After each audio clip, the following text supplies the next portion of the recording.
They say your wedding day is supposed to be the happiest day of your life. Mine was destroyed by my husband's family. But my graduation day, that's when I got my revenge. And 50 million people watched it happen live. Picture this, Columbia University, graduation morning. I'm standing in my cap and gown, 14 weeks pregnant, with a secret my husband doesn't know. He's there too, 20 feet away, holding divorce papers and standing next to the woman his mother paid to seduce him. 50 of his relatives surround me with cameras rolling, ready to humiliate me in front of 2,000 people. What they didn't know? In 30 minutes, I was closing an $800 million deal that would change global healthcare forever. What they didn't know? I had evidence their family matriarch was a murderer, and the FBI was waiting in the audience. What they didn't know? I wasn't the struggling student they thought I was. I was the most powerful woman in that room, and they were about to find out on live television. My husband thought he was ending our marriage. His mother thought she'd finally destroyed me. Instead, I was about to destroy their entire world while the cameras captured every second.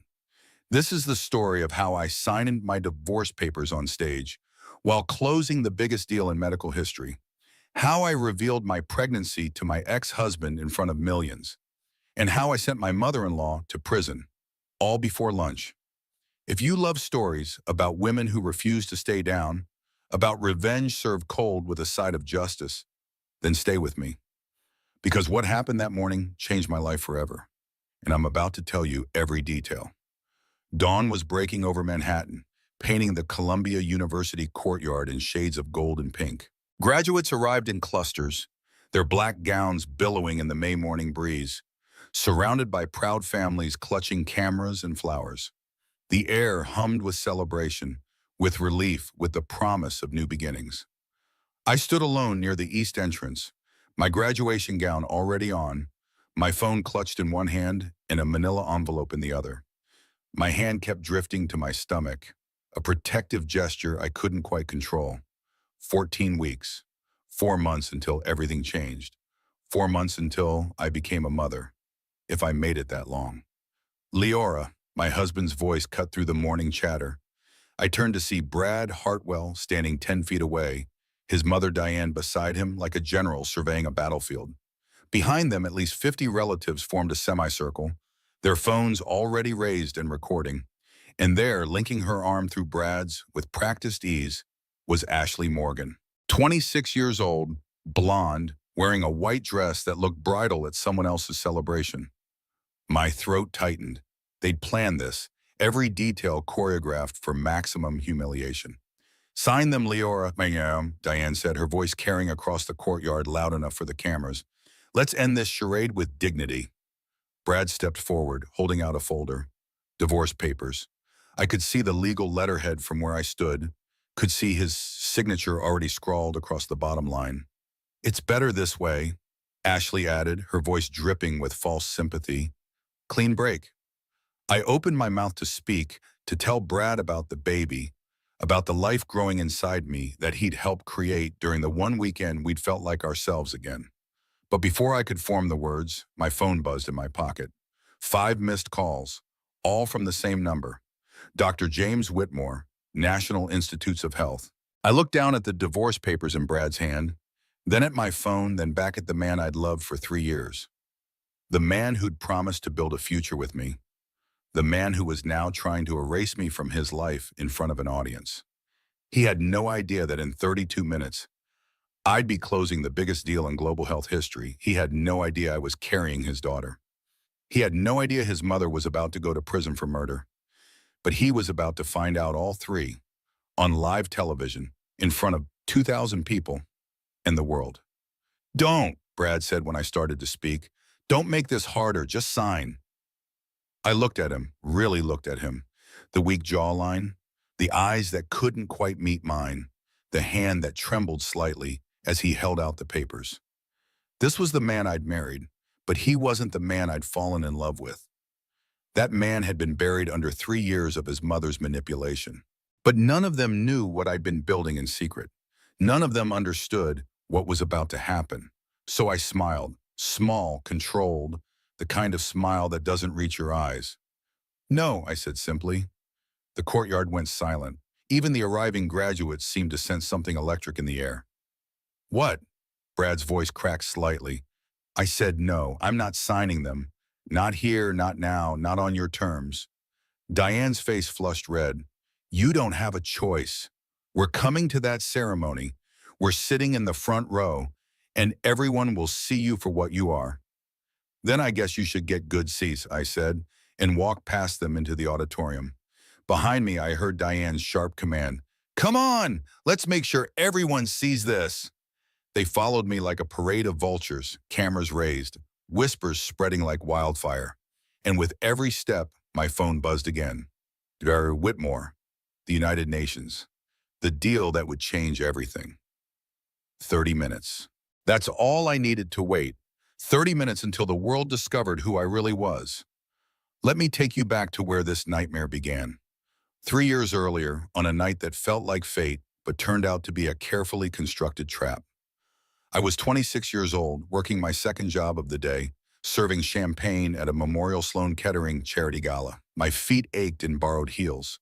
My black uniform was borrowed too, and I had exactly 4 hours of sleep behind me because I'd been up until 3 in the morning working on my thesis. But I needed the money. Full scholarship to Columbia covered tuition, but not life in Manhattan, not groceries or subway cards or the textbooks that cost more than my weekly paycheck. I grew up in Fort Wayne, Indiana. My father was a mechanic. My mother taught third grade. We weren't rich, but we were happy. Until I was 16 and my father had a heart attack in our garage. He needed surgery, $80,000. We had insurance, but they denied the claim. Pre-existing condition, they said, a technicality that meant my father's life wasn't worth saving. He died 3 weeks later in our living room while I held his hand, and my mother called every hospital in a 50-mile radius, begging someone to help us. At his funeral, I made a promise. I promised I would make sure no child ever watched their parent die because of money. I promised I would fix a system that valued profit over human life. That promise brought me to Columbia. That promise kept me awake through endless nights of studying. That promise was why I was serving champagne to people wearing watches that cost more than my father's surgery while they discussed their stock portfolios.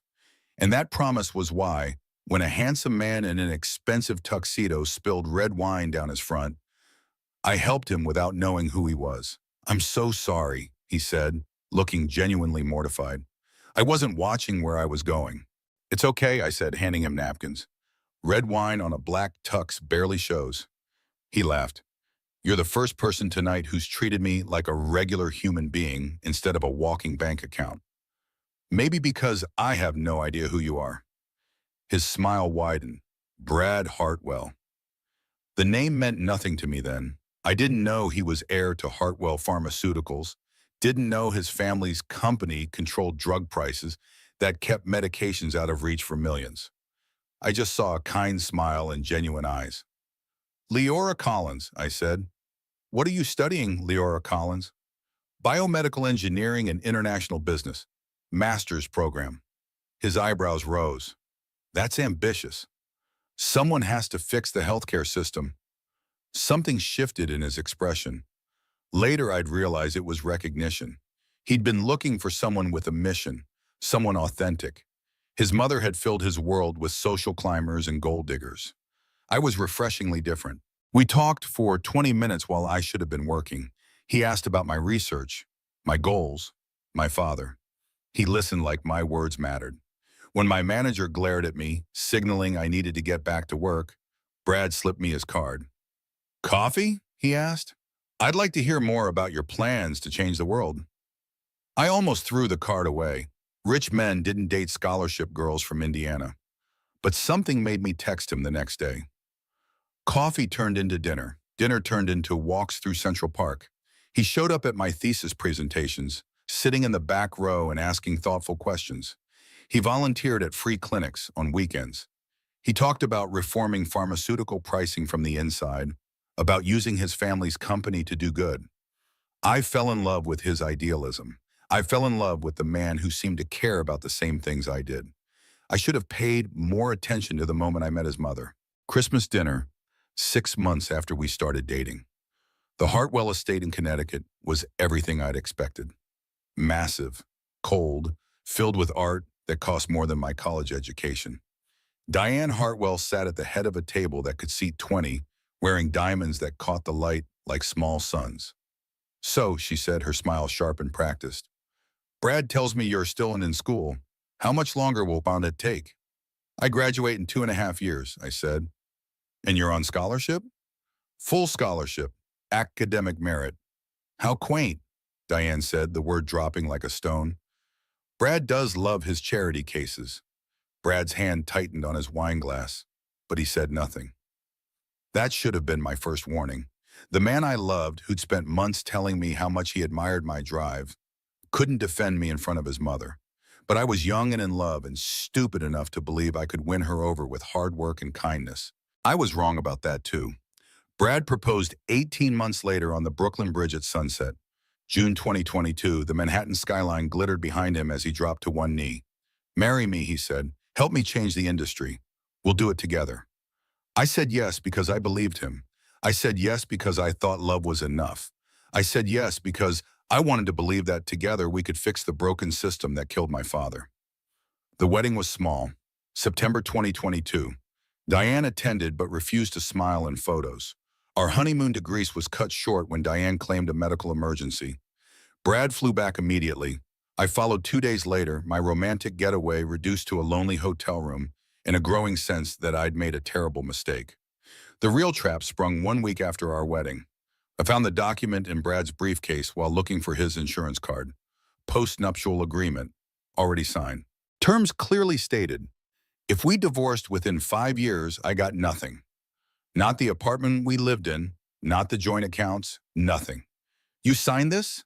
I confronted him in our bedroom, the paper shaking in my hands. "Without telling me?" "My mother insisted," he said, not meeting my eyes. "It's just protecting family assets." "Your mother? Brad, we're married. I'm your family now." "You don't understand. If I don't comply with her terms, I lose everything." "What terms?" He finally looked at me, and what I saw there made my blood run cold. Not anger or defensiveness, fear. "My father's trust," he said quietly. "I don't become CEO until I'm 35. If I divorce an unsuitable wife before then, the entire fortune goes to charity. $2 billion. And your mother decides what's unsuitable? It's only 3 more years. Then I get control. Then we can do whatever we want." Have you ever realized in a single moment that you've walked into a cage and the door just locked behind you? That's what it felt like. Standing in our bedroom, holding a legal document that proved I'd married a man who valued his inheritance more than his wife. But I was trapped. Divorced within 5 years meant I'd leave with nothing, branded a gold digger, my reputation destroyed before my career even started. So I made a choice. I'd play Diane's game for 3 years. I'd finish my degree. I'd build something she couldn't touch. I had no idea that 2 months later, I'd get the opportunity of a lifetime. Dr. James Whitmore approached me at a biotech conference in November 2022. 60 years old, silver hair, director of the National Institutes of Health. He'd been tracking my research on low-cost medication delivery systems. "The White House is assembling coalition," he said. "Global Health Access Initiative. $800 million partnership between the WHO, NIH, EU, and private pharmaceutical companies. We need someone to lead negotiations. Someone with expertise in both biomedical science and international business. Someone with moral courage." "Why me, Ayetbamo?" I asked. "Because you understand what's at stake. Because your father died from a preventable disease. Because you have the passion and the skill set we need. I'm still a student. So was Mark Zuckerberg when he built Facebook. Age doesn't matter, ability does. The project would take 18 months. Complete confidentiality required due to sensitive international politics and proprietary pharmaceutical research. No one could know, not colleagues, not friends, not family. The announcement would happen at your graduation, De Whitmore said. Symbolic. A new generation taking on old problems. The media will love it. I thought about my father. I thought about the promise I'd made at his funeral. I thought about the chance to save millions of lives. "I'm in," I said. I signed the non-disclosure agreement that night. And with it, I signed away my last chance to save my marriage. Because how could I explain to Brad why I was always working, always gone, always exhausted, when I couldn't tell him I was negotiating with world leaders and pharmaceutical executives? How could I make him understand when the woman he'd married became a stranger he could no longer recognize? I couldn't, and that silence created a void his mother filled with poison. March 2023, 5 months into my secret project, 4 months into my marriage. I was living a double life I hadn't asked for. My scholarship renewal got lost in processing. $50,000 in funding disappeared into bureaucratic limbo. I found out later that Diane had made a single phone call to a board member expressing concerns about my dedication to family versus career. One conversation, and my financial support evaporated. I had to take night shifts at the research lab to cover tuition. Brad didn't understand why. "We have money," he said, frustrated, as I packed my bag for another midnight shift. "Use it. I need to finish my degree on my own merit. My mother thinks you're avoiding family events on purpose." What I couldn't tell him, I was missing events because I was on video calls with the German health minister, negotiating access to their pharmaceutical pricing data. I was avoiding family dinners because I was working with congressional committees to secure American funding.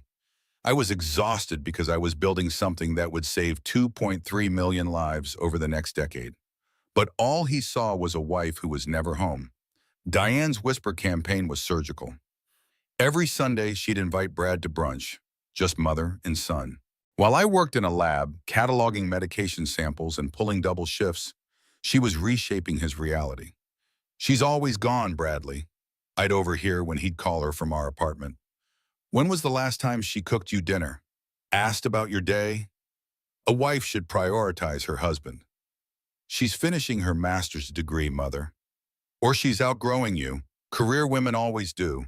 They get their degree, realize they don't need their starter husband anymore, and they leave. I've seen it 100 times. The seeds took root.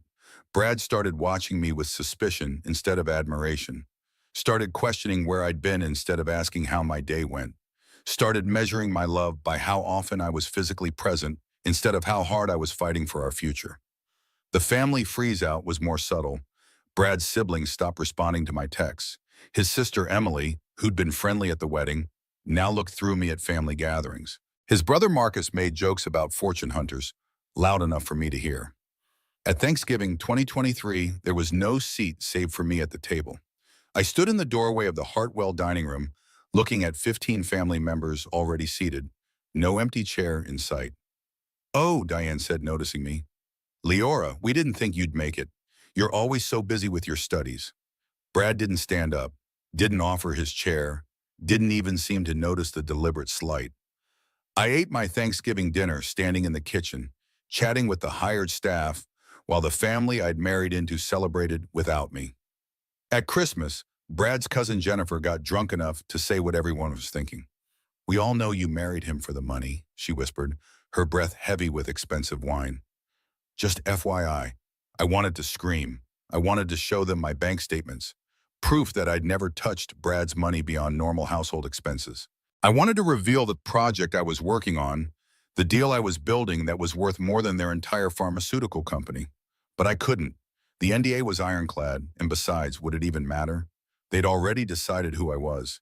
Facts wouldn't change minds that had been carefully poisoned. My double life became more complicated as the project intensified. On paper, I was a master's student who sometimes missed family dinners. In reality, I was conducting international negotiations that would reshape global healthcare. A typical day looked like this. 6 in the morning, video conference with the World Health Organization director in Geneva, discussing medication distribution frameworks for sub-Saharan Africa. 9 in the morning, Columbia classes, sitting next to 23-year-olds who complained about their thesis workload while I was drafting contracts that would affect 47 countries. 2 in the afternoon, negotiating with European Union pharmaceutical representatives about pricing structures and patent protections. 7 in the evening, three-way call with the Congressional Budget Committee, justifying why American taxpayers should invest in global health access. 11 at night, revising framework agreements, translating complex medical terminology into diplomatic language that 12 governments could agree on. 1 in the morning, Finally home. Brad asleep or pretending to be. Cold dinner in the refrigerator. Another day of my life documented in his mind as proof that I didn't care. What Brad saw, a wife who left early, came home late, was always exhausted and distant. What Diane told him, she's probably having an affair. Career women always do. They work late, they say, but really they're with someone who makes them feel important. What was actually happening? I was building a system to provide $15 medications to 47 million people who couldn't afford life-saving treatment. The irony was suffocating. I was doing exactly what Brad had claimed to want when we first met. Reforming the pharmaceutical industry, making medicine accessible, fighting the system that valued profit over human life. But because he couldn't see it, because I couldn't tell him, he interpreted my absence as abandonment, and his mother made sure that interpretation became his reality.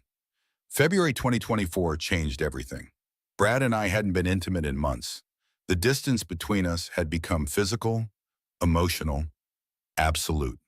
We lived in the same apartment, but existed in different worlds. He resented my absence. I resented his inability to trust me. His mother's voice echoed in every conversation we had. Then Diane went to Florida. A medical procedure, she claimed.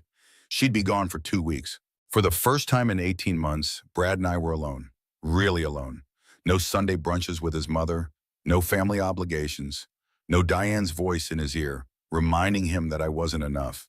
He booked a weekend at Mohonk Mountain House, a resort upstate, overlooking a lake, surrounded by mountains. The same place he'd proposed taking me on our honeymoon before Diane's emergency cut it short. I know I've been unfair, he said as we drove north, Manhattan disappearing in the rearview mirror. You're working so hard on your degree. I'm proud of you. I should have said that more. For 48 hours, I had my husband back. The man who'd listened to my dreams about changing healthcare. The man who'd supported my ambitions instead of resenting them. The man I'd fallen in love with. We hiked through winter woods. We ate dinner by a fireplace. We talked about the future like it was something we'd share instead of something that was pulling us apart. When you graduate, he said, we'll reset. I'll be CEO by then. We can do whatever we want. Travel, start a family, build the life we talked about. You want kids? I asked, surprised. We'd never discussed it seriously. With you? Yeah, I do. That night, we reconnected in every way that mattered. Emotionally, physically. For the first time in months, I felt like his wife instead of an obstacle he had to tolerate.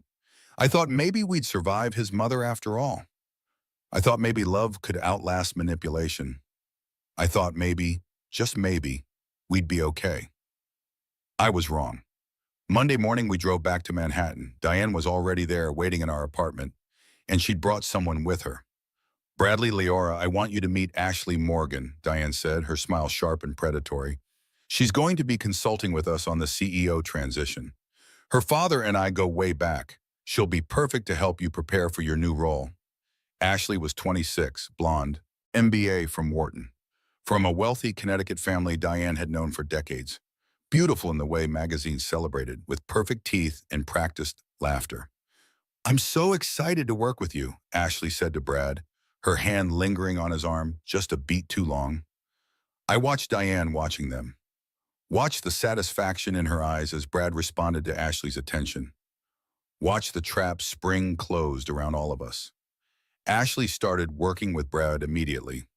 Late nights at the office, business dinners that I wasn't invited to, weekend strategy sessions that couldn't include me because I wouldn't understand the business complexities. Within 2 weeks, Brad was different again. Distant, guilty, coming home smelling like perfume that wasn't mine.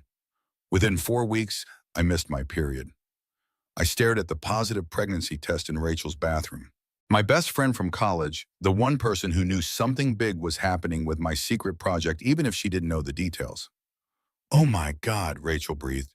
Are you okay? I calculated quickly.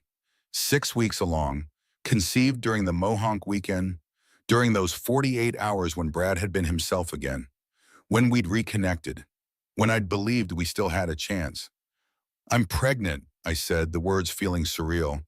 With Brad's baby, and I couldn't finish the sentence. With Ashley, Rachel finished quietly. I don't know for sure, but Diane brought her in right after Mohonk. The timing is too perfect. She planned this. What are you going to do? I looked at the test, 2 pink lines. A daughter, though I didn't know that yet. A life I'd created with a man who was already gone.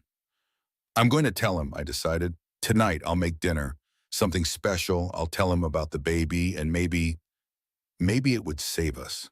Maybe becoming parents would pull him back from whatever edge Diane was pushing him toward. Maybe. I was full of maybes that had no basis in reality. I made a reservation at Balthazar, the restaurant where Brad and I had our first official date, where he'd told me about his plans to reform pharmaceuticals, where I'd shared my dreams of universal healthcare access, where we'd believed we wanted the same things. I bought a new dress, wrapped the pregnancy test in a gift box, practiced my announcement. Remember Mohonk? Well, we made something beautiful. 7:30 in the evening, I sat alone at our table. Waited. 8:15. Brad texted. Running late, work thing. 9 o'clock. He arrived. Drunk. With Ashley and Diane. My heart shattered before they even reached the table. Leora. Diane's voice carried across the restaurant. What a surprise. We didn't know you'd be here. Sorry, babe, Brad slurred. His tie loosened, his eyes unfocused. Work dinner ran long. Didn't you get my text? You said you were running late, I managed. Not that you were bringing people. Oh no, Ashley said, her voice dripping with false sympathy. Are we interrupting date night? We can go. Nonsense, Diane cut in. We're all family. Squeeze in, Leora. I wanted to leave, wanted to walk out of that restaurant and never look back. But the gift box was in my purse. The news I needed to share. This might be my only chance. The conversation was torture. I tried multiple times to get Brad alone. Each time, Diane redirected. Ashley monopolized his attention, touching his arm, laughing at inside jokes about people I didn't know, meetings I wasn't part of. Diane ordered for me without asking. She'll have the salad. She's been looking puffy lately. My hand went to my stomach protectively. Was I showing already? Could she somehow know? Brad, I tried desperately. Can we please just talk, alone? It's important. Can it wait? He sounded irritated, exhausted. I'm wiped out. Bradley's been working 80-hour weeks, Diane said, preparing for the CEO transition. He needs a wife who supports him, not one who makes demands. I just need 5 minutes. You know what, Leora? Brad snapped, and the sharpness in his voice cut through me like glass. I can't do this tonight. I'm going home. He left, with Diane, with Ashley. Left me sitting alone at a table set for two, my announcement unspoken, my marriage dying in real time. The waiter brought the check. I paid for a dinner no one had eaten. Then I locked myself in the restaurant bathroom and cried until my mascara ran black and my chest hurt from sobbing. When I finally made it back to Rachel's apartment, found the envelope in my bag. Must have been slipped in while I was at dinner. Divorce attorney letterhead. Dear Mrs. Hartwell, per your husband's request, we've prepared preliminary dissolution papers. He'd been planning this for 3 months, since January, before Mohonk, before we'd reconnected, before we'd conceived our daughter. The reconciliation weekend had been a lie, or maybe it had been real for me and performance for him. Either way, the result was the same. I was pregnant with a man who was divorcing me, a man I couldn't reach by phone because he had already blocked my number. I tried anyway, called 17 times. Each one went straight to voicemail. Brad, I just got a letter from a divorce lawyer. Please call me. Please, we need to talk. No response. I went to our apartment the next morning. My key didn't work. The locks had been changed. Mrs. Hartwell, the doorman said, awkwardly avoiding my eyes. I have instructions not to let you up. We're married. He can't just lock me out. I'm sorry, ma'am. I'm just following orders. My belongings were in boxes in the building's storage room. Everything I owned reduced to 6 cardboard containers. A note from a Brad was taped to the top box. Stay at a hotel. Bill it to my card. My lawyer will be in touch. Cold. Transactional. Like I was an employee being terminated instead of a wife he'd promised to cherish. I called Rachel, moved into her spare room, Spent 3 days in shock, trying to process what had happened. Then the final blow landed. 1 week before graduation, the New York Post ran a story. Hartwell heir dumps gold digger wife. The article had everything. Quotes from anonymous family sources claiming I'd married Brad for money. Doctored bank statements showing I'd transferred $200,000 from joint accounts. In reality, those were my student loan payments and tuition costs, my own money being used for my education. But presented without context, it looked like theft. Photos of Brad and Ashley at a charity gala, looking happy, the caption reading, "Finding love again." Columbia Gossip Instagram accounts picked it up. The comments section became a public execution. I always knew she was using him. Gold Digger 101. He dodged a bullet. Some of my classmates unfollowed me. A professor sent an email. Are these allegations true? We need to discuss academic integrity. My reputation, everything I'd built, was being destroyed by lies. And I couldn't defend myself. Couldn't reveal the $800 million deal I was negotiating. Couldn't explain why I'd been working late and missing dinners. The NDA bound me to silence while Diane dismantled my life piece by piece. I sat in Rachel's bathroom, pregnancy test on the sink, Googling abortion clinics. I couldn't bring a baby into this nightmare.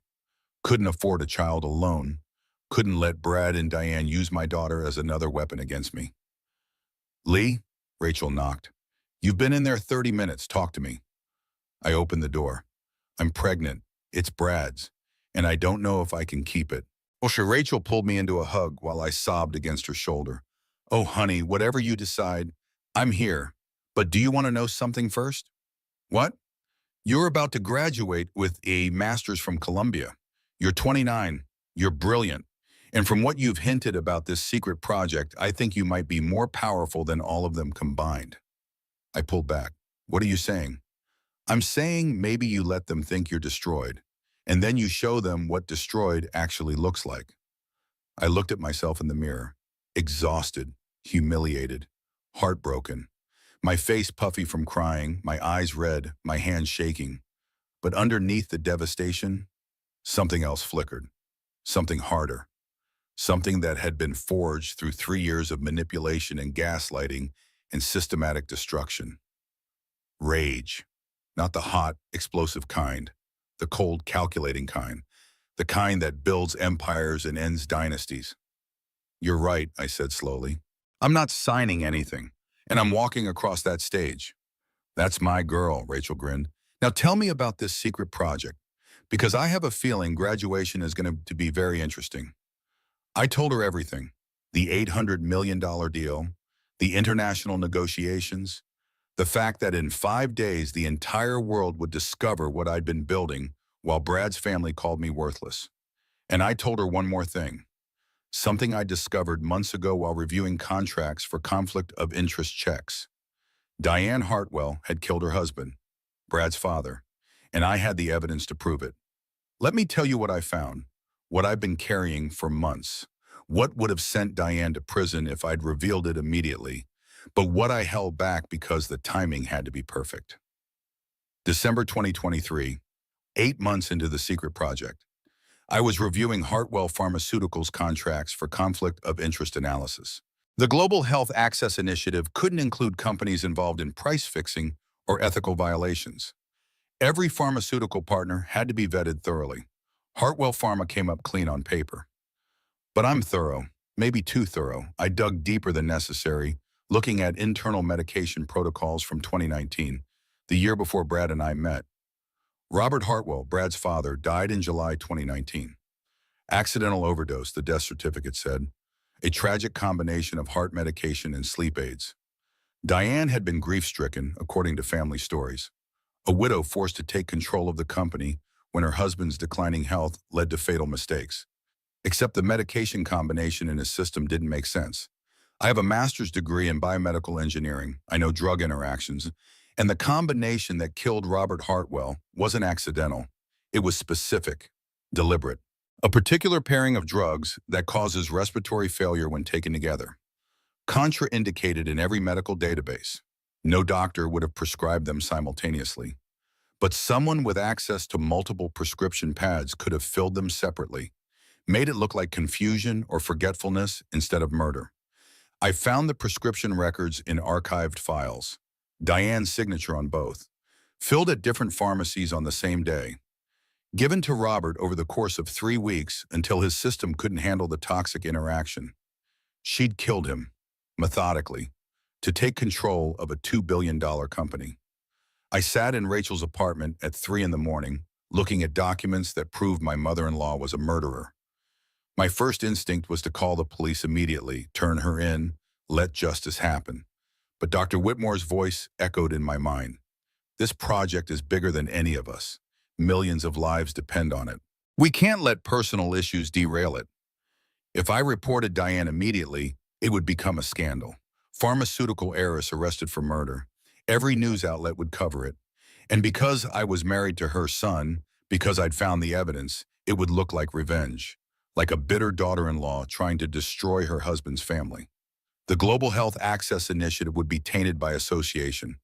18 months of negotiations, $800 million in funding, 2.3 million lives saved over the next decade. All of it threatened because people would question my motives. So I made a choice. I gave the evidence to federal prosecutors anonymously through an attorney Rachel knew. I included a written request. Wait to arrest her until after my graduation. Give me 5 days. Let me finish this project cleanly without the taint of family drama. The prosecutors agreed. They had time. Robert Hartwell had been dead for 5 years. A few more days wouldn't matter. They'd build their case quietly, coordinate with the FBI, make the arrest public on graduation day. Justice delayed for the greater good. That's what I told myself. But really, I was planning something else entirely. I was planning the perfect revenge. 5 days before graduation, Diane invited me to a family meeting. I knew it was a trap, but I went anyway because I needed to see Brad, needed one more chance to tell him about the pregnancy before everything exploded. The Hartwell estate in Connecticut looked like something out of a Gothic novel, all stone and shadows and old money. 40 family members waited inside, arranged in a semicircle like a jury. Diane stood at the front with a PowerPoint presentation projected on the wall. This wasn't a meeting, it was a trial, and I was the defendant. "Thank you all for coming," Diane began, her voice carrying that practiced authority of someone used to command. "We're here to address the Leora situation before it embarrasses this family any further." Click, first slide, photos of Brad and Ashley at various events, restaurants, charity galas, business conferences. The timeline showed dates going back to February, 8 months of documented togetherness. As you can see, Bradley has been unhappy for some time. Click, bank statements. My name highlighted next to $200,000 transfers. Leora has been systematically draining family resources while contributing nothing. The statements were doctored. The transfers were my own money, my student loans, and tuition costs. But presented this way, without context, it looked damning. Click. A quote attributed to unnamed Columbia professors. "Ms. Collins has shown questionable dedication to her studies, often missing classes and failing to meet deadlines." Also lies. I'd maintained a 4.0 average while negotiating international treaties. But the audience didn't know that. "I think we all knew this marriage was a mistake," Diane continued. "But Brad's too kind to say it himself, so I'm going to say it for him." She turned to me. "Leora, you need to sign divorce papers tonight and leave this family quietly. Walk away, rebuild your life, or we will destroy you publicly at your graduation. We will make sure every person in that auditorium knows exactly who you are." I scanned the room, 40 faces looking back at me with varying degrees of judgment, pity, or satisfaction. Brad's siblings, his cousins, Diane's society friends, all united in their assessment that I didn't belong. "Where's Brad?" I asked. "Let me talk to him." "He doesn't want to see you," Diane said. "He's made his choice." "Just leave," Brad's cousin Jennifer added. "You're embarrassing yourself." Have you ever been in a room where everyone has decided your worth and nothing you say will change their minds? Where the truth doesn't matter because the story has already been written? I stood up slowly, looked at Diane, and smiled. "No," I said simply. Diane's carefully controlled expression cracked. Excuse me? I said no. You want to humiliate me at graduation? Go ahead. Try buying. Oh, we will, Diane promised, and her smile was dangerous. We'll make sure everyone sees exactly what kind of person you are. Then I'll see you there, I said, and walked out. Behind me, I heard her organizing the attack. Saturday morning, we'll all attend. Bring cameras. I want documentation of everything. They thought they were planning my destruction. They had no idea they were gathering evidence for their own. Rachel's apartment, 2 in the morning, 3 days before graduation. Okay, Rachel said, pouring us both tea. Walk me through this one more time. You're going to let your psycho mother-in-law and her entire family show up at your graduation to humiliate you? Yes. While you're secretly closing an $800 million deal at 5:47 in the morning during the ceremony. And you're pregnant with Brad's baby, which he doesn't know about, 14 weeks as of Saturday. And you have evidence that Diane murdered her husband? The FBI will be there to arrest her after the ceremony. Rachel laughed. Girl, this is either the worst day of your life or the best revenge story ever told. Can it be both? Absolutely. She raised her teacup to destruction and rebirth, to making them watch while I become everything they said I'd never be. We clinked cups, and I felt something shift inside me. Not hope, excretely, more like certainty, like the moment before a storm breaks when the air goes still and electric. The next 2 days blurred together. Final preparations for the deal. Contracts reviewed. Timelines confirmed. Dr. Whitmore called with updates. The UN Deputy Secretary General will sign at exactly 11:47 a.m. on Geneva time, he said. That's 5:47 a.m. at New York time. Can you be available by phone? I'll be in the middle of the graduation ceremony. I know. Can you handle being on camera while dealing with everything else? I thought about Brad serving me divorce papers while cameras recorded. I thought about Diane's planned humiliation. I thought about 40 family members gathered to watch me fail. How many people will be watching? I asked. Estimates say 50 million live viewers. The UN wants this to be a global moment. New generation of leadership. 50 million people watching me sign the biggest deal in global health history, while my ex-husband and his family sat in the audience thinking they'd destroyed me. Then let's make sure they get a show, I said. The night before graduation, I stood in front of Rachel's bathroom mirror, hand on my stomach, practicing what I'd say. Hi, baby. Tomorrow's going to be a big day. You're going to meet the world. Well, the world is going to meet us. Your daddy is going to realize he made the biggest mistake of his life, and your grandmother is going to jail. But you and me, we're going to be fine. Better than fine. Rachel appeared in the doorway. You ready? No, but I'm doing it anyway. My phone buzzed. Text from Dr. Whitmore. UN rep confirmed, 5:47 a.m. The world is watching. Change the world, Leora. I looked at myself in the mirror one last time. The exhausted graduate student they'd dismissed as worthless. The wife they'd discarded like garbage. The daughter-in-law they'd tried to destroy. Tomorrow they'd discover who I really was, and there would be no coming back from what I was about to do. 5:15 in the morning, Columbia University courtyard. The sky was that particular shade of pre-dawn blue that makes everything feel suspended between darkness and light, like the world itself was holding its breath. I arrived alone. No family, no friends, just me in my graduation gown with my phone buzzing in my pocket and a secret that would detonate in 32 minutes. The courtyard was already filling with graduates and their families. I could hear laughter, excited chatter, the click of cameras capturing moments that would be treasured for lifetimes. Everyone here believed this morning was about celebrating the past 4 years of hard work. Only I knew it was about to become something else entirely.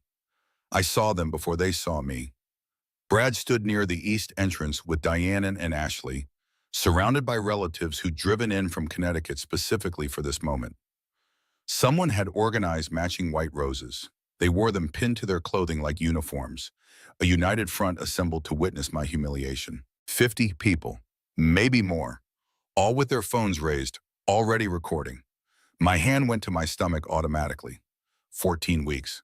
a daughter I'd been carrying alone while the father was busy planning our divorce. Diane spotted me first. Her smile was sharp and satisfied. Leora! Her voice carried across the courtyard, theatrical, designed to draw attention. Perfect timing. Before you walk across that stage today, we have some business to conclude. Other graduates were starting to notice, starting to watch. This was exactly what Diane wanted. An audience, witnesses, proof that I'd been given every chance to do this quietly. Brad stepped forward with a folder. His hand trembled slightly. He couldn't meet my eyes. "Brad," I said softly, "please, can we talk? Alone? Just for 5 minutes." "There's nothing to talk about. It's over. Sign the papers." "But I need to tell you something important." Diane interrupted, her voice loud enough to carry. "Whatever manipulation you're planning, save it. Bradley has moved on." Ashley linked her arm through Brad's with practiced ease. "We all have. It's time you did too." The relatives murmured agreement. Cameras clicked. Someone live-streamed this on Instagram. I could see the phone pointed at me, could imagine the comments already rolling in. I tried one more time. "Brad, Ashley's voice dripping with false concern. Oh God, she's going to cry. "Brad, let's just go." "Just sign the papers, Leora," Brad said, and his voice cracked with exhaustion or guilt or both. "Don't make this harder than it needs to be." My phone buzzed. 5:17 a.m. Text from Dr. Whitmore. 30 minutes. Are you in position? I looked at Brad, really looked at him. At the man who'd once promised to change the world with me, who'd now become a stranger, molded by his mother's hands like clay. And I smiled. Not a big smile. Not a happy one. Just a small curve of my lips that made Diane's eyes narrow with suspicion. "No," I said clearly. The courtyard went silent. Even the other graduates seemed to sense something electric happening. "What?" Brad's voice was barely a whisper. "I said no, I'm not signing them. Not here, not now, not on your terms." Diane's face flushed red. "You don't have a choice. We're coming to that ceremony, we're sitting in the front row, and everyone will see you for what you are." I met her eyes, saw the calculation there, the certainty that she'd won, that she'd successfully removed me from her son's life and could finally install Ashley as the compliant daughter-in-law she'd always wanted. She had no idea what was coming. "Then I guess you should get good seats," I said. I walked past them into the auditorium. Behind me, I heard Diane's sharp command. "Come on, everyone inside. Let's make sure we document everything." They followed me like a parade of vultures.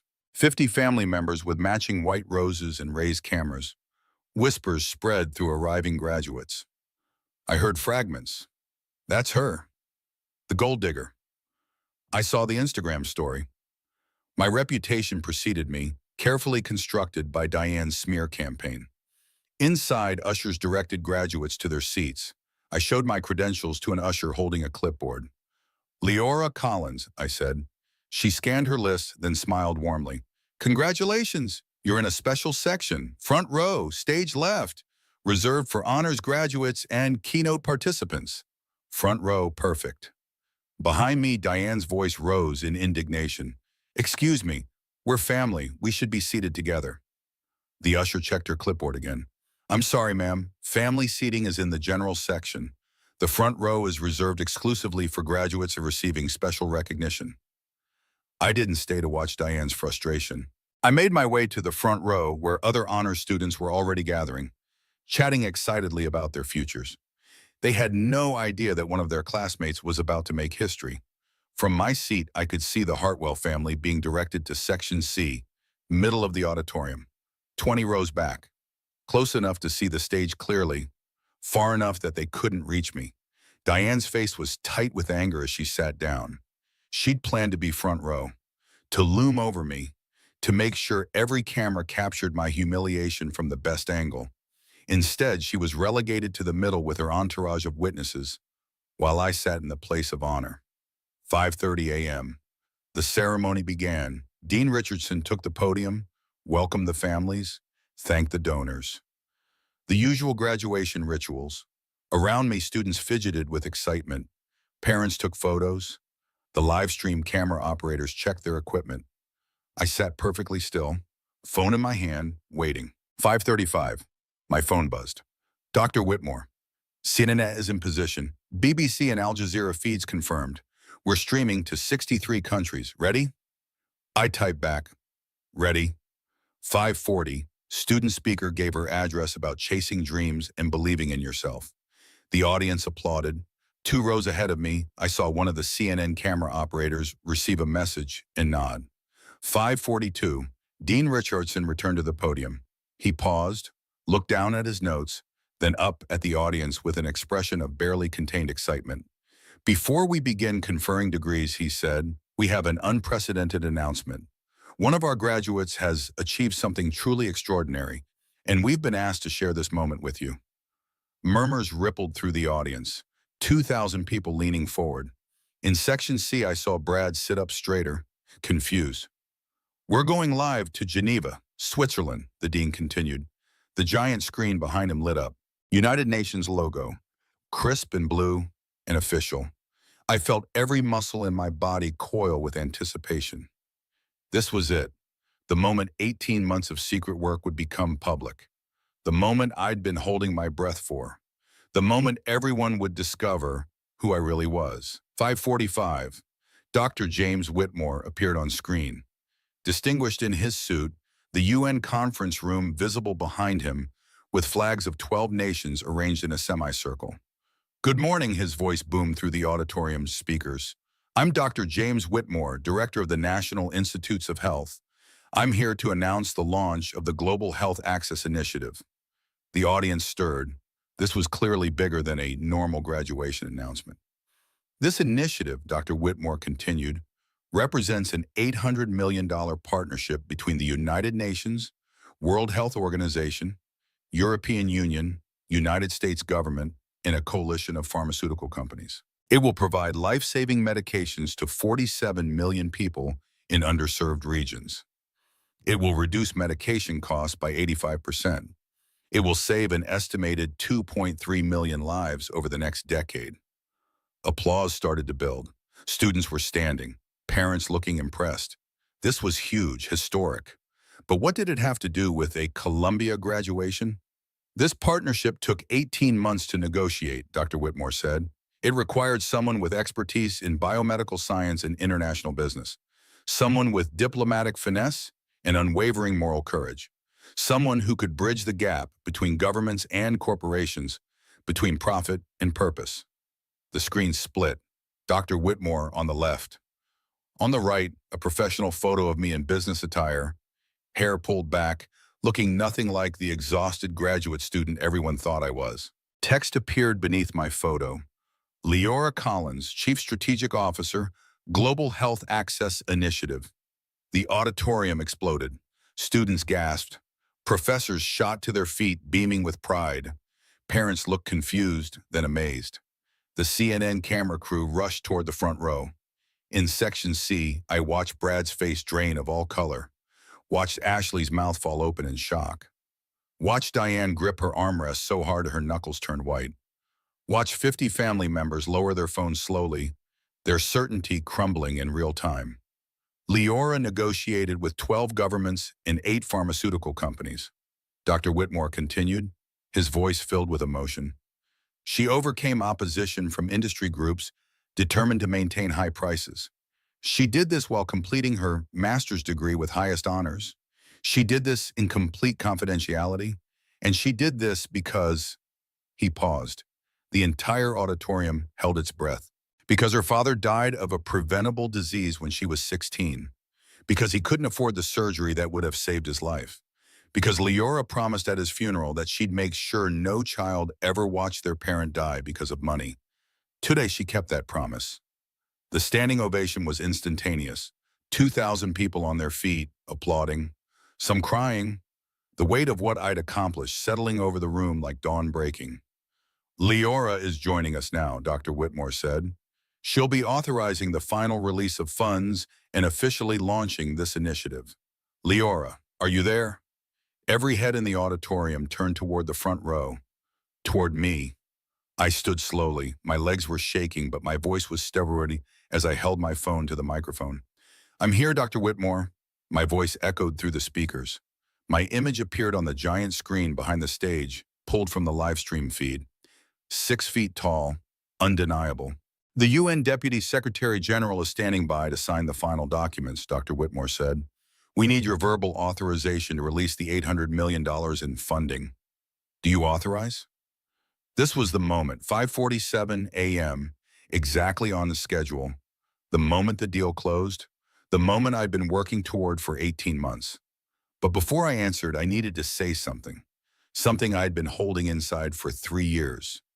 Before I answer, I said, I need to say something. Dr. Whitmore nodded. He knew what was coming. We'd planned this part too.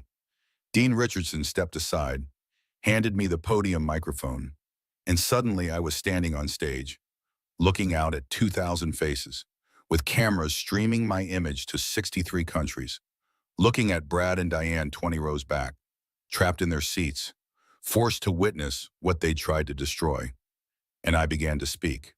My name is Leora Collins. I'm 29 years old. I grew up in Fort Wayne, Indiana. My father was a mechanic. My mother was a teacher. We weren't rich, but we were happy. Until my father had a heart attack in our garage when I was 16 years old. The auditorium was completely silent. Not a cough, not a whisper. 2,000 people barely breathing. He needed surgery. It cost $80,000. We had insurance, but they denied the claim. Pre-existing condition, they said. A technicality that meant my father's life wasn't worth saving according to an algorithm somewhere. My voice cracked slightly. I steadied it. My father died in our living room 3 weeks later. I held his hand while my mother called every hospital in a 50-mile radius, begging someone to help us.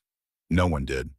Because we didn't have money. Because profit mattered more than human life. I could see people crying in the audience, parents holding their children tighter. Students who'd never considered what it meant to watch someone die from lack of access to care. At his funeral, I made a promise. I promised I would make sure no child ever watched their parent die because of money. I promised I would fix a broken system that valued quarterly earnings over human lives.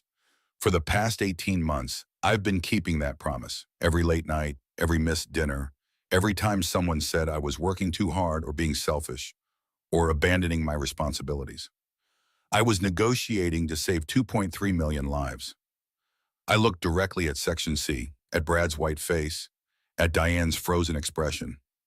People will judge you when they don't see the whole picture.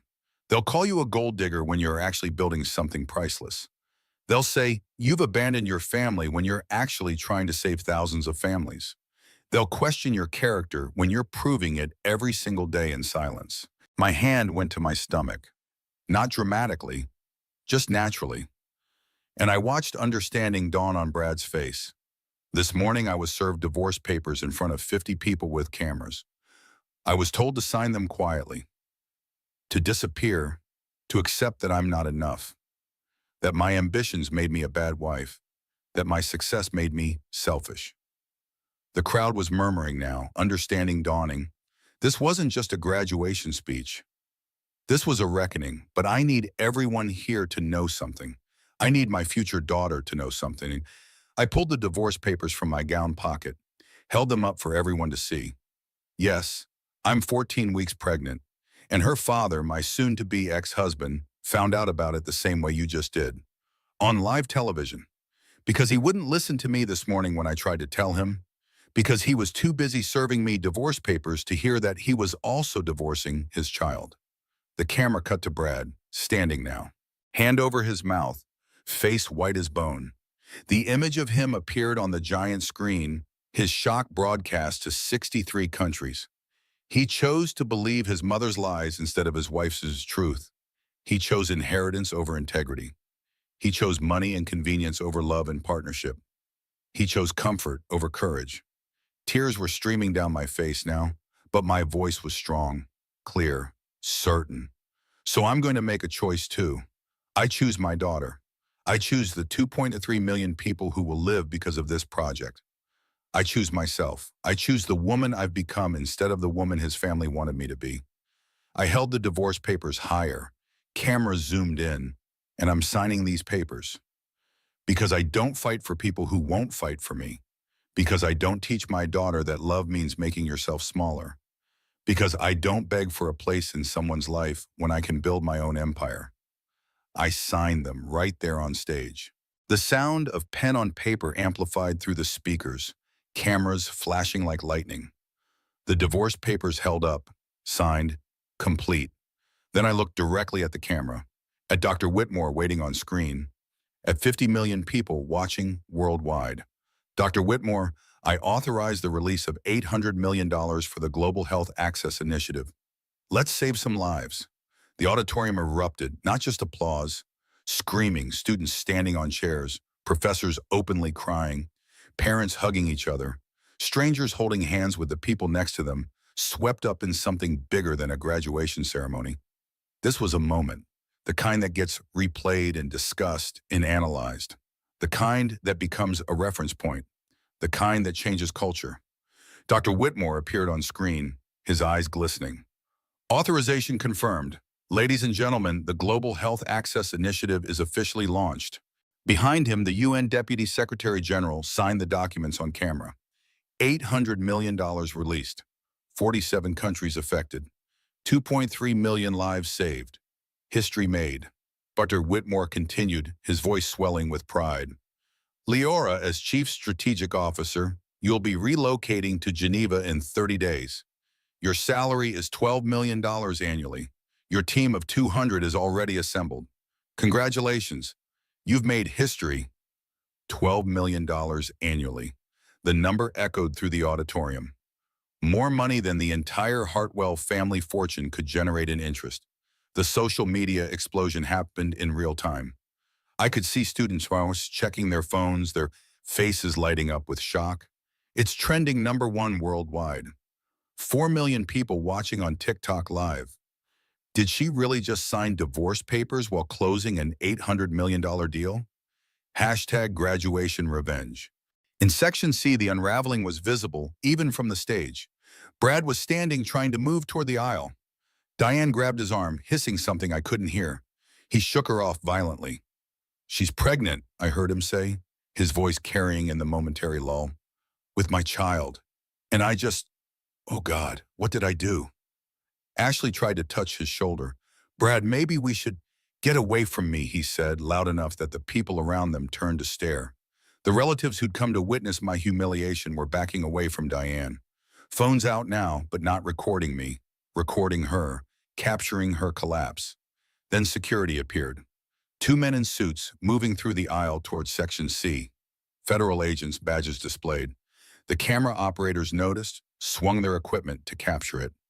Mrs. Hartwell, one agent's voice carried through the auditorium. FBI, we need you to remain in the building until the ceremony concludes. Diane's face went from red to white. What? This is ridiculous. We have a warrant for your arrest. Please sit down, ma'am. The agent's words echoed through every speaker in the auditorium. 2,000 witnesses, 63 countries watching via live stream. The moment recorded from every angle. Dr. Whitmore appeared back on screen. One more announcement. As part of this initiative, we've been working with federal prosecutors to investigate pharmaceutical price fixing and related crimes. Evidence provided by Dr. Collins has led to several indictments. Arrests will be made today. He looked directly at the camera, directly at Diane. Those who profit from human suffering will face justice. Diane sank into her seat, trapped, surrounded by family members who were suddenly strangers, by cameras recording her destruction, by the federal agents waiting to take her away the moment the ceremony ended. She'd come to watch me fall. Instead, she was watching her empire burn. Dean Richardson stepped forward, tears in his eyes. Leora Collins, it is my absolute honor to present you with your degree, summa cum laude, with distinction in biotechnology and international business. He handed me the diploma. I held it like a trophy won in battle. And then something unexpected happened. One by one, the other honors graduates in the front row stood and began clapping. Then the row behind them. Then the row behind that. Within seconds, the entire graduating class was on their feet. Leora, Leora, Leora. My name echoed through the auditorium like a battle cry, like a promise, like proof that one woman's courage could ignite something far bigger than herself. I stood at the center of it all, tears streaming down my face, but they weren't tears of sadness. They were tears of release, of victory, of knowing I'd survived the worst and come out stronger. The ceremony continued. Other graduates walked across the stage to collect their degrees, but everyone knew the moment had already happened. The moment that would be remembered long after every other name was forgotten. When it finally ended, when the last degree was conferred and families poured onto the lawn for photos and celebrations, I remained on stage for a moment, looking out at the dispersing crowd, at students embracing their parents, at couples kissing, at children running with balloons. I felt the ache of what I'd lost, the future I'd imagined with Brad, the family I'd wanted to belong to, the dream of partnership that had turned into a nightmare of manipulation. But underneath the ache was something else, something hard and bright and unbreakable. Freedom. My phone buzzed. Text from Dr. Whitmore. Your flight to Geneva is booked for 3 weeks from today. Apartment arranged. Team assembled. The world is waiting for you, Laura. Welcome to your future. I read the message twice, letting the reality sink in. 3 weeks. I had 3 weeks to pack up the life that had tried to kill me and step into the life I'd built in secret. I looked back toward the auditorium one last time and saw Brad standing near the entrance, alone, watching me from a distance. Our eyes met across the crowded lawn. For a moment, the world seemed to pause. He took one step toward me, mouth opening as if to speak, then stopped. Because what could he possibly say? I'm sorry. I was wrong? I didn't know. None of it would matter now. The woman he'd married was gone, replaced by someone he no longer had the right to know. Someone who'd outgrown him so completely that he couldn't even imagine the distance between who she'd been and who she'd become. I held his gaze for 3 seconds, long enough to let him see exactly what he'd lost, long enough for him to understand that this wasn't anger or revenge. It was simply completion. Then I turned and walked away. I didn't look back. Didn't need to. Behind me, Brad stood frozen, watching me disappear into a future that would never include him. And for the first time in 3 years, I felt something that had been absent so long, I'd forgotten what it was called. Peace. Rachel appeared with her car, grinning like she'd just witnessed the Super Bowl. Come on, rock star. Let's get you out of here before the press swarms you. I slid into the passenger seat, hand on my stomach, still feeling the aftershocks of adrenaline. Did you get all that? I'd asked. Girl, 10 million people watched that live. You just became the most famous woman in America. I also just became unemployed and homeless, with a baby on the way. Unemployed? Rachel laughed. You're the chief strategic officer of an $800 million global health initiative, making $12 million a year. And homeless? You're moving to Geneva, to a taxpayer-funded apartment overlooking Lake Geneva. Fair points. Plus, you just ended pharmaceutical price fixing, sent your mother-in-law to prison, and signed divorce papers on live television while closing the biggest deal in global health history. I'd say you're doing fine. I laughed, actually laughed. The first genuine laugh I'd had in months, maybe years. What happens now? I asked. Now you do exactly what you told 50 million people you'd do. You save some lives, you raise your daughter, you become everything they said you'd never be. And Brad? Rachel glanced at me. What about him? He's going to want to be involved, with the baby. Then he can hire a lawyer and go through proper channels. You owe him nothing, Lee. Remember that. He had 30 minutes to be a father. He chose divorce instead. That's on him, not you. She was right. I knew she was right. But some part of me still ached for what could have been, for the partnership I'd imagined, for the family my daughter would never have. You're allowed to grieve, Rachel said softly. You're allowed to be sad about what you lost. But don't you dare regret what you did today. Don't you dare apologize for being powerful. I won't. Promise me. I promise. We drove back to Brooklyn in silence. And with every mile between me and Columbia, between me and Brad, between me and the woman I'd been, I felt lighter. By the time we pulled up to Rachel's apartment, my phone had 63 text messages, 41 missed calls, and 17 voicemails. Dr. Whitmore, my advisor, news outlets requesting interviews, a literary agent wanting to discuss book deals, Time magazine, they were asking about their Person of the Year cover, and one message from a number I didn't recognize. "This is Brad. Please, we need to talk." I didn't know. I swear to God, I didn't know. I deleted it without responding. Whatever he didn't know, he could have known. He'd chosen not to ask, chosen not to listen, chosen his mother's voice over his wife's truth, and now he'd live with that choice forever. The press found me within 3 hours. Rachel's apartment building in Brooklyn suddenly had news vans parked outside, reporters camping on the sidewalk with cameras and microphones. My face was on every news channel, my story trending on every platform. Pharmaceutical heiress leads historic health initiative. Graduate student reveals secret $800 million deal. The woman who changed global healthcare while getting divorced. Rachel peeked through the curtains. "You want to talk to them?" "Not yet. Let them wonder. Let the story build." My phone rang. "Dr. Whitmore." "Leora, are you safe?" "I'm fine, just avoiding the media circus." "Smart. Listen, we need to discuss security. You've just made some very powerful enemies. The pharmaceutical industry isn't happy about price regulation. We're arranging protection." "I can handle myself." "I'm sure you can, but humor me. Accept the security detail, at least until you're in Geneva." "Fine, but I need a favor." "Name it." "Brad Hartwell is going to try to contact me. About the baby, I need you to have your lawyers draft a response. Make it clear that any communication goes through legal channels. No direct contact. Consider it done. And Leora, what you did today was remarkable. Your father would be proud." The words hit harder than expected.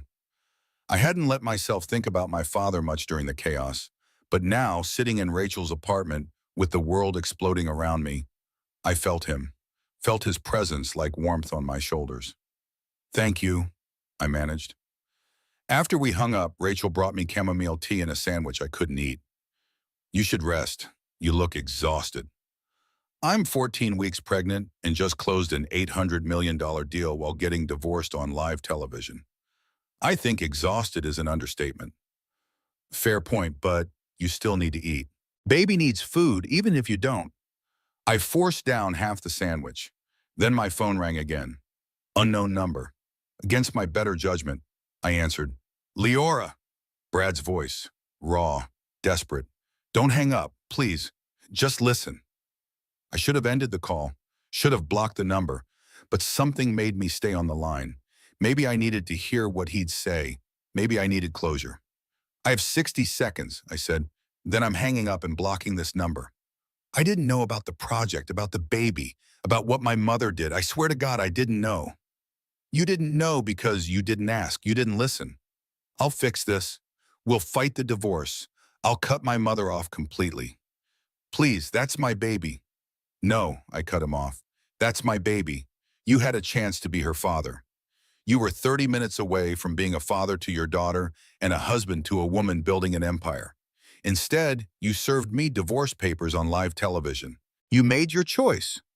"Leora, please. Your mother murdered your father. Did you know that?" Silence, Oyin. Then, "What?" "The FBI has evidence, medication records, prescription patterns. She gave him a contraindicated drug combination that caused respiratory failure. She killed him to take control of the company. I found the proof 5 months ago." "You're lying. You're saying this to—" "I'm not lying. The FBI is arresting her as we speak. They waited until after the ceremony because I asked them to, because I didn't want your family's crimes to taint my project. But it's happening now. Turn on the news if you don't believe me." I could hear him moving, hear a television click on, then his sharp intake of breath. The news showed footage of Diane being led out of the Columbia Auditorium in handcuffs. FBI agents on either side, her face contorted with rage. "She's being charged with first-degree murder and conspiracy to commit fraud," the reporter said. "Evidence allegedly provided by her former daughter-in-law, Dr. Leora Collins." "Oh my God," Brad whispered. "So yes, Brad, I destroyed your mother. I destroyed your inheritance. I destroyed the perfect family image she'd built. And I did it all while you were busy believing her lies about me. While you were serving me divorce papers. while you were falling for her chosen replacement. Ashley didn't know. My mother paid her to. I know what your mother did. I know everything. That's the difference between you and me. I asked questions. I had investigated. I found the truth while you just accepted whatever your mother told you. What do I do now? The question hung in the air. He sounded lost, broken, like a child whose entire world had just collapsed. And I felt then nothing, no sympathy, and no desire to comfort him, no urge to fix his pain. That's not my problem anymore, I said. You made me sign divorce papers this morning. So I'm divorced. I'm free. And you're exactly where you chose to be, alone. Please don't do this. Let me be a father. Let me hire a lawyer. Go through proper channels. But understand something, Brad. You don't get to waltz back into my life because it's suddenly convenient. You don't get to claim fatherhood after you abandoned your daughter before you even knew she existed. You made your choice. Now live with it.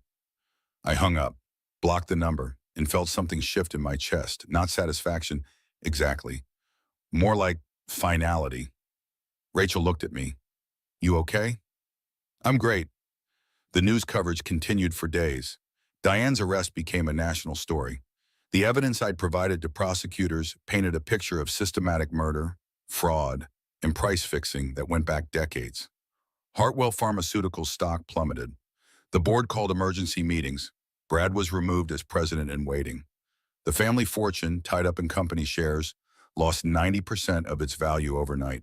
Ashley Morgan gave an interview to CNN crying, claiming she'd been manipulated by Diane, that she'd been paid $50,000 to seduce Brad, that she hadn't known he was married until a week before graduation. I'm so ashamed, she sobbed on camera. I was in debt. Mrs. Hartwell promised to help with my student loans if I just helped her son move on from an unhealthy relationship. I didn't know the truth until it was too late. Public opinion split. Some people believed Ashley was another victim. Others thought she was lying to salvage her reputation. I didn't care either way. She was irrelevant to my future. What mattered was Geneva, the team, the work. Dr. Whitmore called daily with updates. The initiative was exceeding projections. Morocco's rollout reached 500,000 people in the first week. Kenya was launching ahead of schedule. The pharmaceutical companies, faced with UN oversight and public pressure, were complying with pricing regulations. You've changed the industry forever, Dr. Whitmore said. No company wants to be the one that refuses to provide affordable medication now. The court of public opinion is more powerful than any regulatory body. Good, that was the plan. When can you travel? The team in Geneva is eager to meet you. My doctor cleared me for international travel until week 28, so I have about 3 months to get established before I need to be more careful. Perfect. We'll have everything ready. 3 weeks after graduation, I flew to Geneva, first class, security detail provided by the initiative. Rachel came with me to help set up the apartment. The city was stunning. Lake Geneva sparkled in the June sun. The Alps rose in the distance like promises. My apartment overlooked the water, modern and bright, with a nursery already painted soft yellow. You did it, Rachel said, standing on the balcony. You actually did it. We're just getting started. The team I'd been working with remotely for 18 months welcomed me like a returning hero.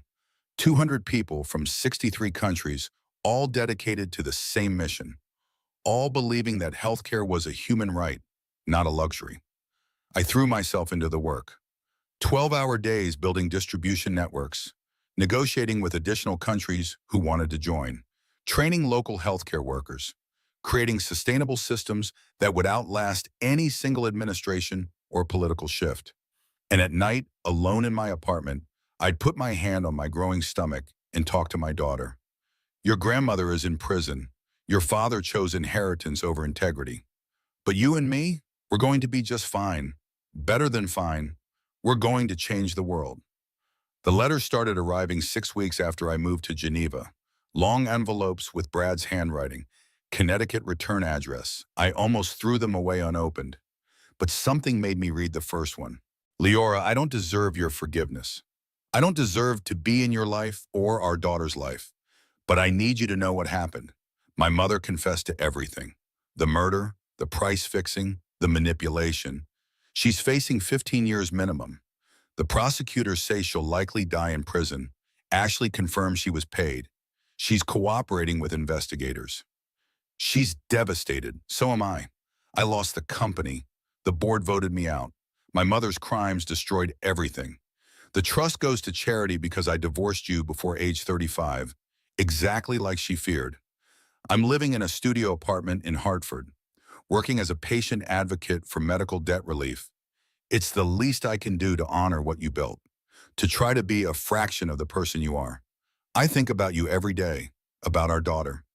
I know I have no right to ask this, but could I at least know her name? Could I see one picture?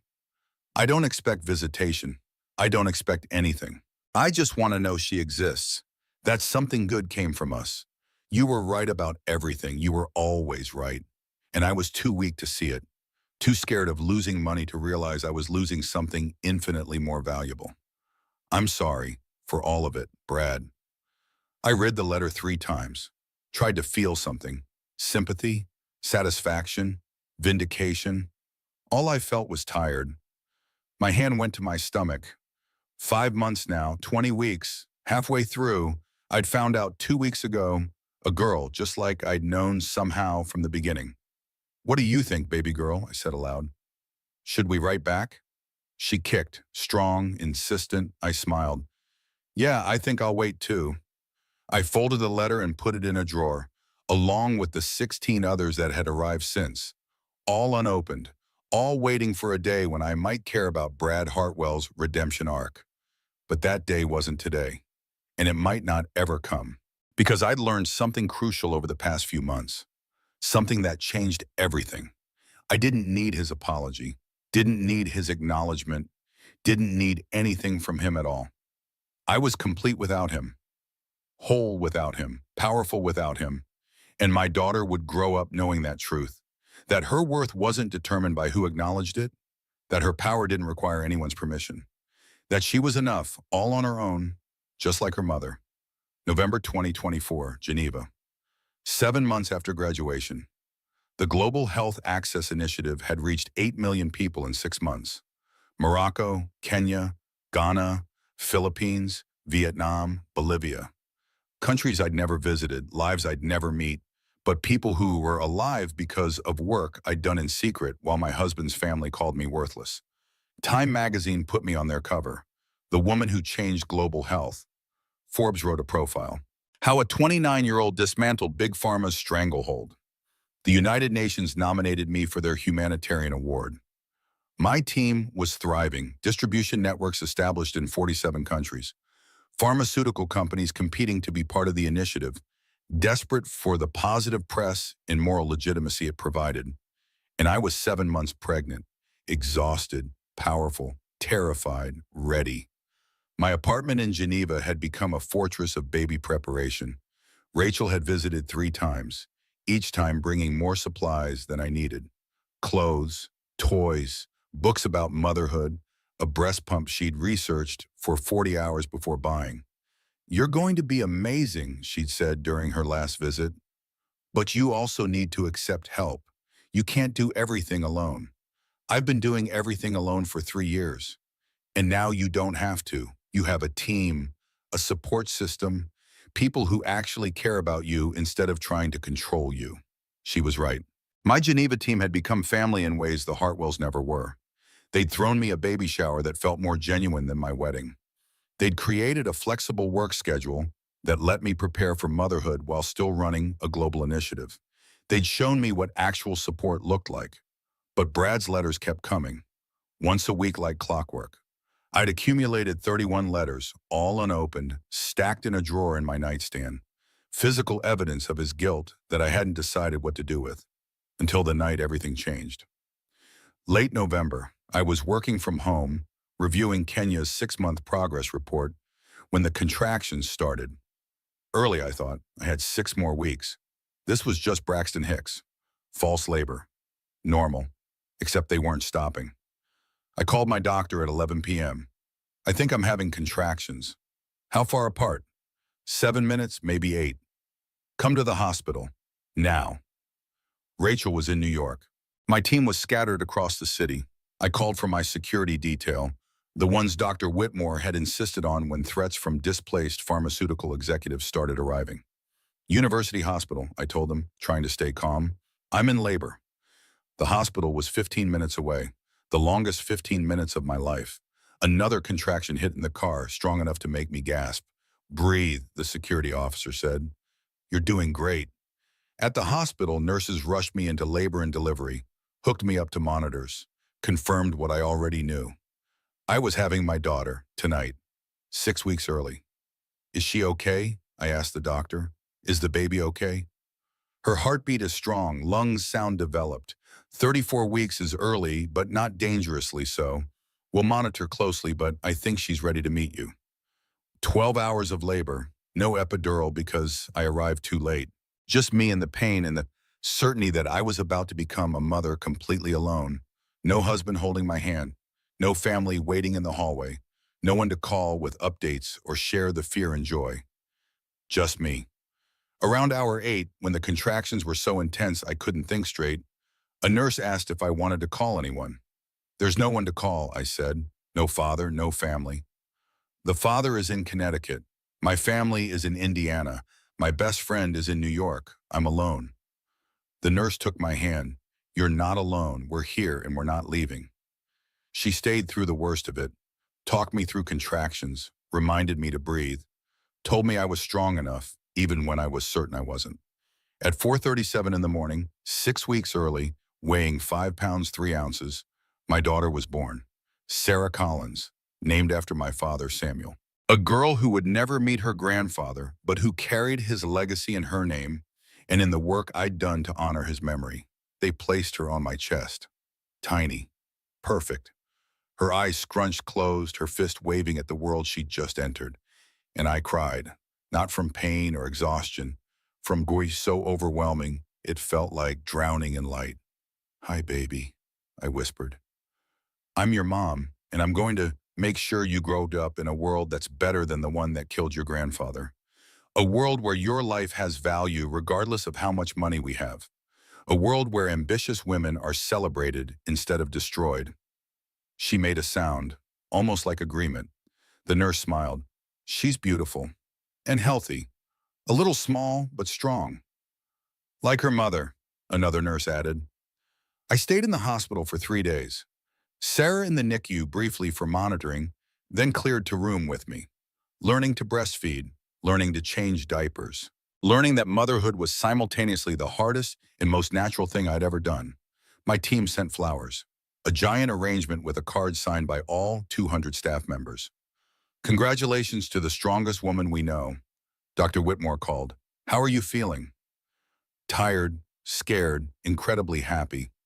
Take all the time you need. The initiative can wait. Sarah comes first. Thank you for everything, for believing in me when no one else did. You made that easy, Leora. You're remarkable.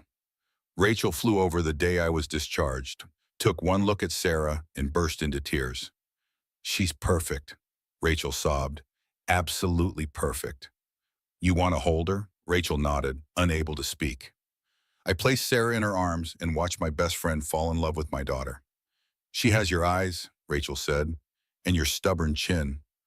Poor kid. Are you kidding? That chin is going to serve her well. She's going to change the world, just like her mom. That night, back in my apartment, Sarah asleep in her bassinet beside my bed, I finally opened Brad's letters. All 31 of them. Read them in chronological order. The first ones were desperate, pleading, full of apologies and promises to do better. By letter 15, the tone shifted.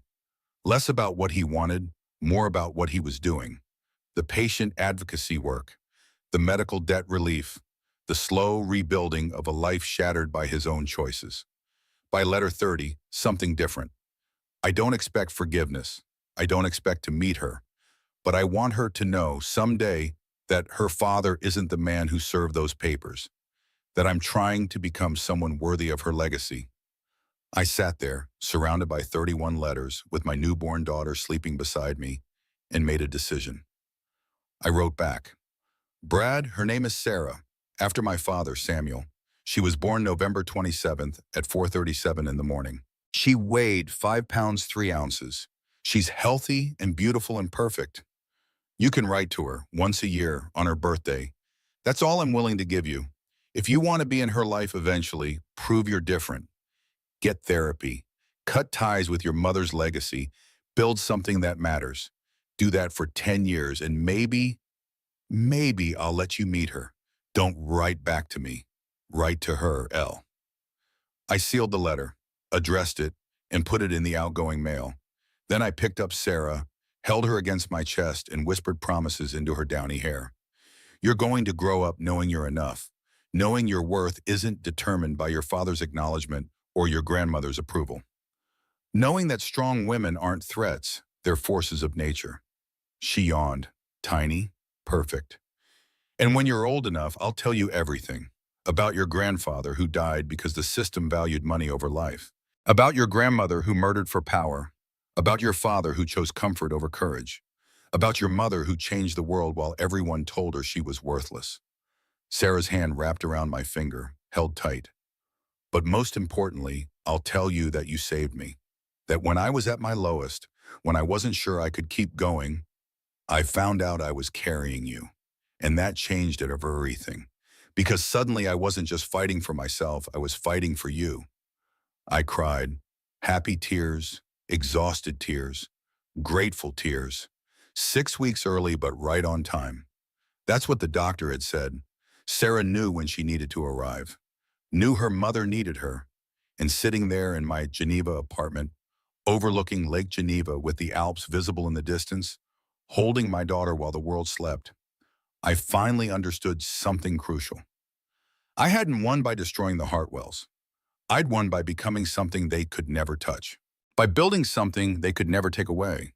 By creating a life so full and purposeful that their absence wasn't a loss, it was a liberation. Success wasn't revenge. Success was freedom. And I was finally, completely, undeniably free. November 2024, 7 months after graduation, the Global Health Access Initiative had reached 8 million people. Time magazine cover, Forbes profile, UN Humanitarian Award. Everything I'd fought for was succeeding beyond projections, and I was 7 months pregnant, alone in Geneva with a team that had become family and a future I was building one day at a time. Late November night, working from home when contractions started. 6 weeks early. Come to the hospital now, my doctor said. The security detail Dr. Whitmore insisted on drove me through Geneva's quiet streets. 15 minutes that felt like hours. Another contraction hit, strong enough to steal my breath. At the hospital, monitors confirmed what my body already knew. She was coming. Tonight. Is she okay? I asked. 34 weeks is early, but not dangerous. She's ready to meet you. 12 hours of labor. No epidural because I arrived too late. No husband, no family. Just me and nurses who stayed through the worst of it. There's no one to call, I told them. You're not alone, one nurse said, holding my hand. We're here. At 4:37 in the morning, Sarah Collins was born. 5 pounds, 3 ounces. Perfect. They placed her on my chest, tiny fist waving at the world. And I cried tears of joy so overwhelming it felt like drowning in light. Hi, baby, I'm your mom.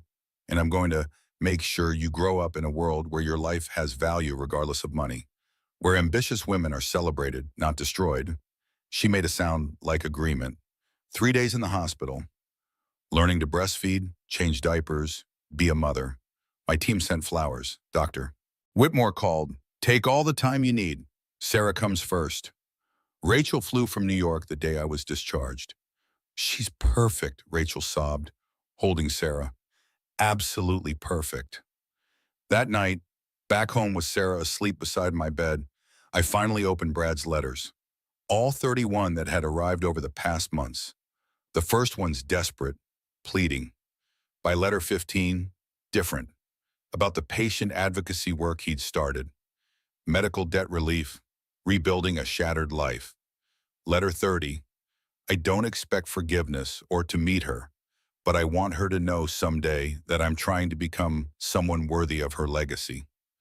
I wrote back one letter. Her name is Sarah, after my father Samuel, born November 27th. You can write to her once a year on her birthday. If you want to be in her life eventually, prove you're different. Get therapy. Build something that matters. Do that for 10 years and maybe I'll let you meet her. Don't write back to me. Write to her. I sealed it, mailed it, and picked up Sarah, whispering promises into her hair. You're going to know you're enough, that your worth isn't determined by your father's acknowledgement, that strong women aren't threats. They're forces of nature. Her hand wrapped around my finger, held tight. 2 years passed. Sarah's second birthday party with my chosen family. Small, perfect, enough. The phone rang. Brad's voice. My mother died in prison, heart attack. I felt nothing. Why are you telling me? Because I thought you should know, and to thank you for giving me the truth. How's Sarah, Bud? He asked. I'm perfect. She's 2 today. Happy birthday, Sarah, he said softly. Brad, why did you really call? To ask if 10 years is still the timeline. It is. Will you tell her about me? I looked at Sarah's crib. I'll tell her the truth. That you made mistakes, but you're trying to be better. Whether she wants to meet you is her choice. That's fair. Are you actually different? Long pause. I'm in therapy 3 times a week, working medical debt relief, living in a 400 square foot apartment, donated everything I have left. I'm not the man who served those papers. I'm trying. Okay. He hung up. I sat there feeling something unexpected. Not forgiveness, exactly, but the beginning of it. He'd lost everything, mother, fortune, company, daughter, wife, and he was trying. That didn't mean I'd let him back in, but maybe in 8 more years I'd give him the chance to prove he'd changed. Maybe. Sarah turned 3, then 4. She asked about her father. Where's my daddy? He lives far away. He made mistakes, so it's just you and me. That's okay. You were the best mommy ever. 4 years old and already wise, already strong, like her mother. The letters kept coming, 1 per year. I saved them all for Sarah to decide about when she was older. 7 more years until the 10-year mark. 7 more years to prepare Sarah for the truth. 7 more years to decide if I'd forgiven him. Not for him, for Sarah. Because that's what real love looked like, giving your child choices even when those choices scared you. So I waited, January 2031, Sarah's 10th birthday, a decade since that Columbia courtyard, since I'd closed an $800 million deal while getting divorced on live television. Since I'd walked away from the man who'd chosen everything over me. Sarah was extraordinary, smart, kind, curious. She asked questions about medicine, international relations, why healthcare wasn't fair. Everyone should see a doctor, she'd say. You're right. That's why I do what I do. The Global Health Access Initiative had reached 200 million people, 112 countries, 7.1 million lives saved. What I'd started had become permanent global infrastructure. After Sarah's birthday party, I sat her down. I need to tell you about your father. Okay, Mommy. He's been writing to you every year. I saved all 10 letters, but first I need to tell you the whole story. I told her everything about Brad, Diane, the manipulation, graduation day, the arrest. I showed her the videos on YouTube, the speech, the deal closing, the FBI taking Diane away. Sarah watched silently. When it ended, tears in her eyes. You're really brave, Mommy. I had you to fight for. Do you hate him? No, but I'm indifferent. If you want to meet him, I won't stop you. Do you think he's good now? I think he's trying, but that's for you to decide. That night, Sarah read all 10 letters. At midnight, she came to me. Can we call him? My hands shook, dialing Brad's number. Leora? I have someone who wants to talk to you. Hello? Is this Sarah? Hi, I'm Sarah. I read your letters. Happy birthday. 10 years old. That's... wow. Mommy says you made mistakes, but you're trying to be better. I am. I promise. I'm so sorry I wasn't there. It's okay. Mommy's really good at being both parents. They talked 20 minutes, Sarah asking questions, Brad answering honestly. He sounds sad, Sarah said after. He missed knowing you. Can we meet him? 3 weeks later, Brad flew to Geneva. We met at a cafe by Lake Geneva. He saw Sarah and stopped. tears streaming. Sarah. Hi, I'm Sarah. I'm 10. You're beautiful. You look just like your mom. They talked for an hour, then Sarah asked, can we have dinner? All three of us? At dinner, Brad apologized. I stopped him. I don't need apologies. This is about you and Sarah. If you want to be in her life, you earn it with her, not me. And if you hurt her, I end this permanently. I understand. Sarah spent the weekend with Brad, supervised visits, building whatever relationship they might have. Sunday, before his flight. Can he visit again? Do you want him to? I think so. He's nice, he's sad, but he's nice.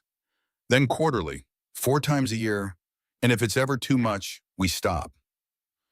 At the airport, Brad said, thank you for this chance. I'm not doing it for you. Sarah wanted to meet you. I won't let my anger limit her options. You're an amazing mother, Tim. I know. He laughed. Still the strongest person I've ever met. I had to be. You left me no choice. Did you ever? Are you? Am I dating? None of your business. But yes, 2 years. He's wonderful. Treats Sarah like his own. He's everything you were meant. Good. You deserve that. I do. And Sarah deserves a father who shows up. Don't let her down. I won't. He left. Back to Connecticut. Back to his small life built from ruins. That night, Sarah asked, do you still love him? No, baby. That was a different person. A different life. Are you happy now? So happy. Are you? Really happy. I like having a dad, but I like it being just us too. I'm good, because no matter what, it's always us. Partners. Partners. 10 years after the worst day became the best day. 10 years after signing divorce papers while closing an $800 million deal. 10 years after choosing myself and my daughter. And here we were, thriving, complete. The revenge I'd planned hadn't been revenge at all. It had been liberation. Freedom to build exactly the life I wanted. Freedom to raise a daughter who believed she could do anything. They tried to destroy me. Instead, I destroyed their entire worldview. And I was exactly where I was supposed to be, free. 20 years after graduation, January 2041. Sarah was 25. Medical school at Johns Hopkins, top of her class. Already recruited by the WHO for their next generation leadership program. I'm going to finish what you started, Mom. Universal health care, global access, no exceptions. I know you will. I was 54, retired from executive director at 40, now teaching at Graduate Institute Geneva and serving on the UN Health Advisory Board. Married Marcus 5 years ago, the kind director who'd loved Sarah as his own, who'd proven partnership meant support, not control. Brad was 62, still in patient advocacy, still visiting Sarah quarterly. He'd become a decent father through consistency and effort. Not great, not the involved dad from the beginning, but decent, present, trying. The Global Health Access Initiative had reached 312 million people, 147 countries, 12.4 million lives saved, medication costs down 92%. What I'd built as a graduate student while getting divorced had become the largest healthcare reform in human history. Sarah's 15th birthday, she'd said, Mom, I read an article. They called you the mother who revolutionized medicine while raising a daughter alone, like your identity was being a mom. How'd that make you feel? Annoyed. You're not just my mom. You're Dr. Collins. You saved 12 million lives. You're all of it. But being your mom is still my favorite job. I know, but you shouldn't have to choose. Your generation won't accept that reduction. Now, standing on my balcony overlooking Lake Geneva, I thought about the girl I'd been.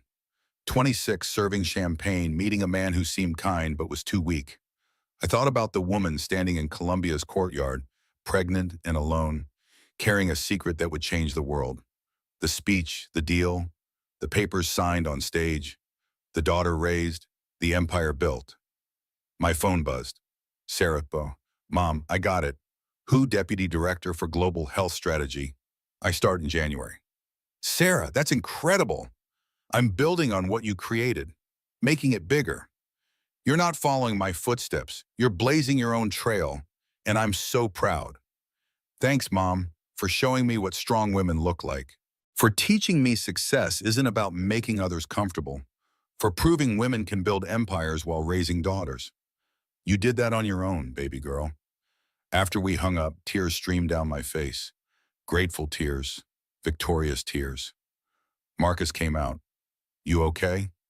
Perfect. Sarah got the WHO position. Of course she did. She's your daughter. He wrapped his arms around me. Standing there in the life I'd built from ashes, I felt complete peace. They'd served me divorce papers minutes from closing an $800 million deal. Thought they were ending me. They'd actually been setting me free.